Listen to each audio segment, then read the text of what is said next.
we are officially in the busiest time of the year.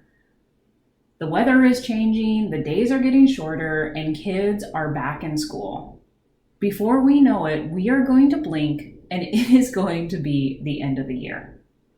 Are you ready?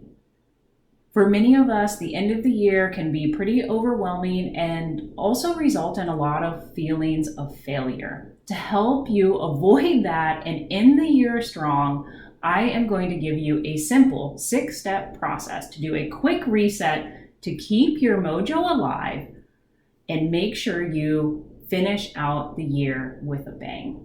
I've also created a nice little checklist for you to help you implement this process. Thank you so much for being here. My name is Patrina. I'm the creator of Medical Affairs Strategy Hacks. This is a YouTube channel dedicated to helping medical affairs professionals demonstrate their value. We do this through a number of skills such as communication, relationship building, and my favorite, productivity. And that's what today's hack is about. I'm sure you all feel it as well, but fall is here. I can tell by how the temperature of my pool is going down, and it's a lot harder to get in there now. This inspired me to start thinking more deeply about how I want to finish this year and to help you guys finish the year strong as well. What happens is that all of a sudden it's the holidays and all of us are like, what the heck happened? This is a perfect time to do a reset. A reset is a very simple process to review what you've done before, reflect on it, and then plan for the coming months. I have a nice little weekly reset process for you. I'll link up here. This one is about looking over a little bit of a longer time period and making sure that you are prepared for the busy season coming up. It's a very simple 6-step process. So here you go. Step number 1 is to start by assessing your medical strategy and your KPIs. These are your guiding stars. They tell you what you should be doing and what you shouldn't be doing. And when you go through your reset process, you want to make sure these are top of mind. Plus, for insights gathering and being strategic, you should always know these things. So it's just a good practice to have those top of mind. I'll link to another hack on that here. Now, step number 2 is to review on your recent activities and achievements. So this means looking over the last quarter or last month and assessing what you've done. You'll want to track things like perhaps meetings, progress towards projects. If you're an MSL, this could mean congresses you attended, number of engagements, this type of thing, whatever your core KPIs are. I always advocate that you track your progress. I have a nice little progress tracker for you. I'll link that as well. All right, now on to step 3, which is to reflect on your progress. Now that you have your medical strategy and KPIs top of mind, as well as a good understanding of where you actually are by looking at your progress and your activities, now you want to know what's working and what's not working. Are you on track to your goals? This is not just about identifying successes, but that's important. I'm always all about celebrating the small wins, but also thinking about where you can improve. On the blog, I have a list of key questions that you should ask yourself. Definitely check that out. Now on to step number 4. This is digging a little bit deeper into your data and activities. It is to analyze for gaps and areas of improvement.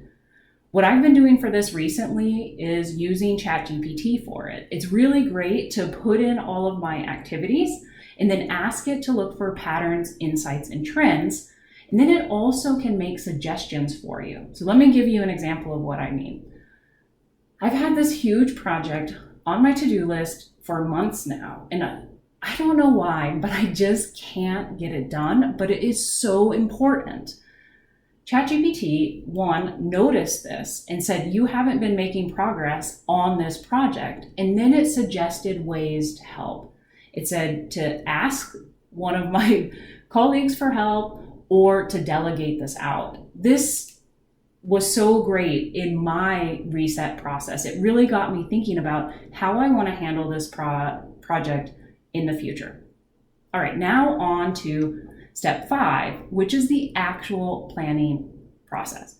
What's really critical in busy times like we're in now, for many medical affairs folks, this means conference season, means you'll be traveling a lot.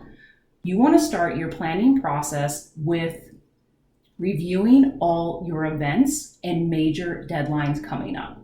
This is going to be critical to setting expectations on what you can actually accomplish.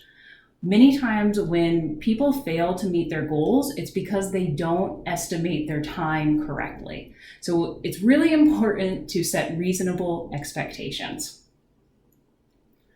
When you set out your goals for what you want to accomplish by the end of the year, break those down into milestones. I always like to break mine into monthly and then weekly milestones. It makes it a lot more manageable. Now, the final step here is to organize and declutter. I can't even tell you how much of a difference this makes on your brain. When you have less chaos around you, it means less chaos in your brain. So take a few minutes to tidy up your area. I like to clean my desk. It feels really good when I come in and my desk is super clean. Also, don't forget to declutter digitally. We spend so much time on our computers, but so little time actually maintaining our files and keeping everything organized. This will help set you up to finish your year strong and keep your mojo high. I have a nice checklist for you. You'll want to go download that so you can implement this reset process and finish the year super strong. What do you do in busy times of the year like this? How do you stay on track and avoid those feelings of failure? Let me know. Reach out to me on LinkedIn or in the comments below. I love talking about this stuff and would love to hear what you do. If you found anything useful in this hack, please subscribe to the YouTube channel. It really helps it out. Also, when you're over on the Medical Affairs Value blog, subscribe to the newsletter. I produce content like this on a weekly basis, and you can get a nice little email to your inbox every Monday morning. Thank you guys so much, and happy planning and happy reset.